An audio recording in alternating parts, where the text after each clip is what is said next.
উল্টোপাল্টা লোকের সাথে থাকা যায়? যেদিকেই তাকায় সেই দিকেই দেখি সব ছড়িয়ে ছিটিয়ে রাখা আছে। একটু ঠিক করে রাখা যায় না? ওহ, এত ঠিকঠাক মহিলার সাথে থাকা যায়?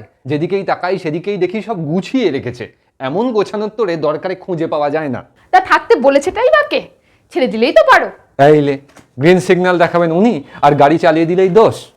না না, সব দোষ তো আমার, তোমার তো শুধু আফসোস। এত কিছু করেও মন পাওয়া যায় না, বলি কি ডিভোর্স দিয়ে দাও না।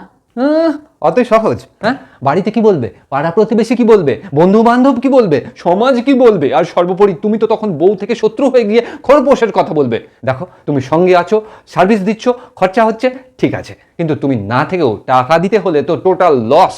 তাহলে সমাধানটা কি? সমাধান নেই তো, তবে আছে বাতিলের সম্ভাবনা। ধরো কোনোদিন শুনলে অমুক সালের পর থেকে সব ম্যারেজ সার্টিফিকেট বাতিল, ব্যাস, আর ডিভোর্সেরই দরকার পড়বে না। তুমি এত কিছু ভাবো গো? বিবাহ বাতিলের মাধ্যমে সমাজে বিবাহ বিচ্ছেদের মতো হৃদয় বিদারক ঘটনা কমিয়ে আনা সম্ভব।